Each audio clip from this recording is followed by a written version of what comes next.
It was released in 1989, riding on the momentum of Bloodsport. It had a rising star in Jean-Claude Van Damme, an experienced martial arts cast, and a brutal fighting style most Western audiences had never seen. But the story changed mid-development.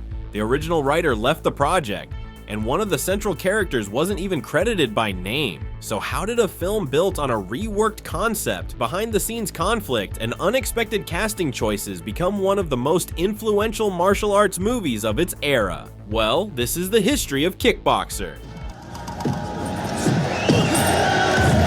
A champion from the West. Now that you've beaten everyone there is to beat, what's next? Kickboxer tells the story of Kurt Sloan, the younger brother and cornerman of American kickboxing champion Eric Sloan. After Eric travels to Thailand to fight the brutal Muay Thai champion Tong Po, he's left paralyzed in the ring, and Kurt is now driven by revenge. He turns to Winston Taylor, a retired US Special Forces soldier living in Thailand, who introduces him to Xian, an old and wise master. Under his punishing guidance, Kurt learns the traditional ways of the sport and earns a shot at Tong Po in a fight fought under ancient savage rules. The idea for Kickboxer began with producer Mark DeSalle, who believed martial arts films were ready for a comeback. He had watched film genres rise and fall, from science fiction to horror, and felt the time was right to bring hand-to-hand combat back to the big screen.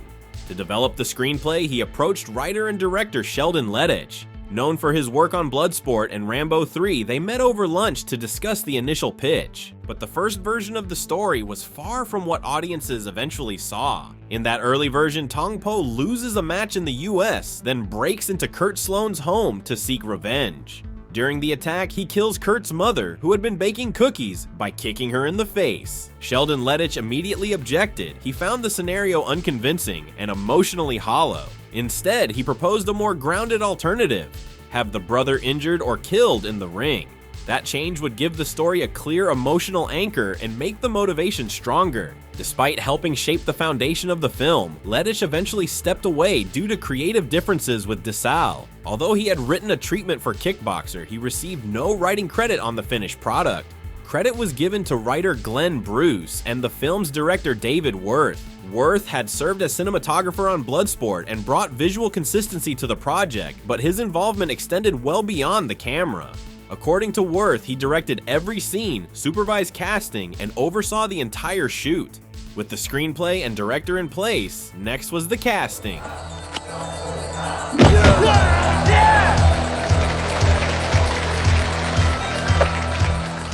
The search for the right lead began with a familiar name, Chuck Norris.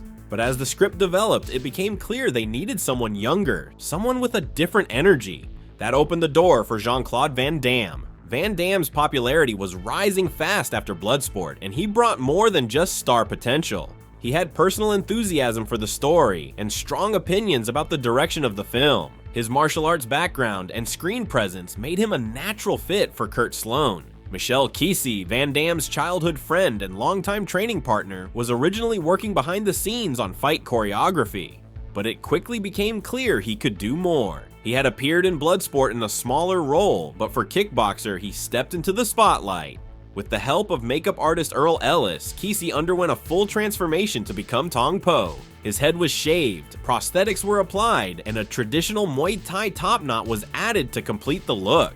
The filmmakers went a step further to build mystique. In the credits, Tong Po was listed as playing himself. Qissi wasn't credited at all. This studio decision was meant to protect the illusion, but it annoyed Qissi, who only agreed to return in a sequel after being promised proper recognition. For the role of Eric Sloan, the brash American champion whose defeat sets the plot in motion, the team cast real-life kickboxing legend Dennis Alexio. Haskell Anderson was brought in as Winston Taylor, the ex-Special Forces soldier living in Thailand who helps Kurt after Eric's injury.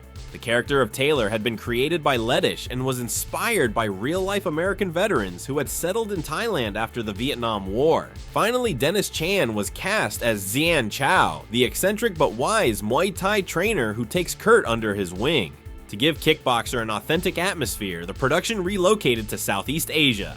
Principal photography took place almost entirely in Thailand over 56 days. The production team leaned heavily on Thailand's natural beauty and cultural landmarks. Scenes of Kurt and Eric sparring were filmed in Sanam Luang, an open park in front of Bangkok's Grand Palace. The training sequences were shot in Ayutthaya's moss-covered ruins and centuries-old statues, while rural villages stood in for marketplaces and homes. Despite the striking visuals, the shoot came with serious challenges. Intense heat and humidity pushed the cast and crew to their limits. Some locations were so remote they lacked basic facilities. Wildlife even made surprise appearances. On one occasion, a curious elephant wandered onto set during filming. The difficulties were offset by the overwhelming support of the Thai people. Director David Worth credited the locals with helping bring the production to life. The crew also benefited from technical support through a partnership with Hong Kong's Salon Films, as not all of the scenes were filmed in Thailand.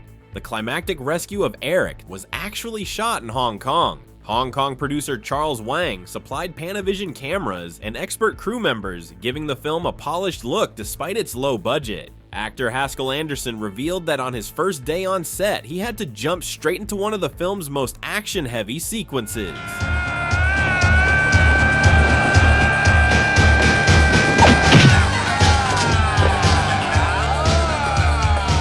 Van Damme handled most of the fight choreography himself, often working closely with Michel Qissi.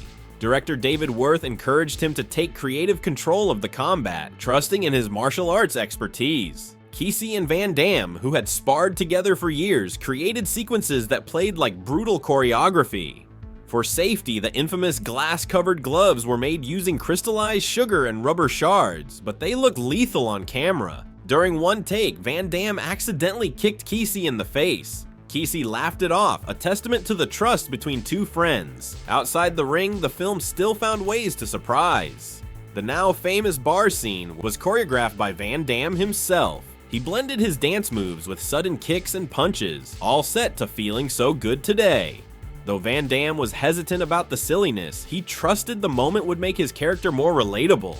When Kickboxer hit theaters on September 8, 1989, expectations were modest. The Cannon Group chose to release the film on the weekend after Labor Day, a period typically seen as a dumping ground with little box office competition. It opened on 973 screens and was the third most popular film in the country that weekend. Later estimates placed its worldwide total around $50 million, a staggering return on a $2.7 million budget. The numbers spoke for themselves. Kickboxer was a financial success, but critically it was another story. Chris Willman of the Los Angeles Times dismissed it as egregiously dull, calling it one of the dumbest action films of the year. He criticized its wild shifts in tone, implausible plot points, and what he described as inhuman amounts of comically exaggerated violence. Chris Hicks of the Deseret News echoed the negativity, calling the film a knockoff of The Karate Kid, peppered with elements borrowed from Rocky and Rambo. While critics wrote it off, viewers embraced it.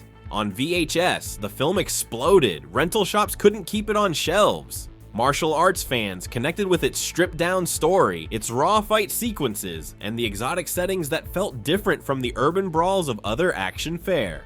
The soundtrack also contributed to the film's staying power. Scored by Paul Herzog, the music blended synthesizer-heavy intensity with emotional undertones, helping define the film's atmosphere. Several songs, including those by Stan Bush, became closely associated with Van Damme's early career.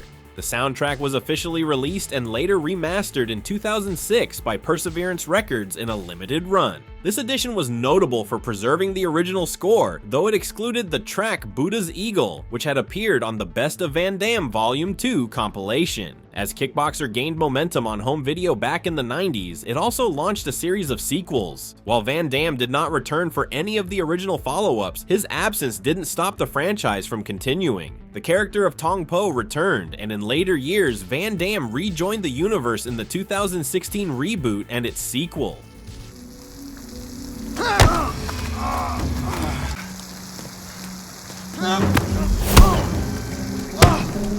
So how did Kickboxer, a low-budget martial arts film shaped by creative clashes and rejected by critics, become a foundational piece of action cinema? It focused on raw emotion, traditional technique, and a clear journey of transformation. It respected the fight not just as spectacle, but as a story of pain, training, and consequence. Every element, even the rough edges, added to the texture that made Kickboxer endure. It didn't need the critics, it had the audience, and in time, it had legacy. But if Kickboxer solidified Van Damme as a martial arts icon, then his rise truly began with the film that came before it, the one that first introduced him to the world, lit the fuse on his career, and turned an underground fight tournament into a legend. Next we go back to where it all started, in the story of Bloodsport. Thanks for watching, and don't forget to subscribe for more awesome content.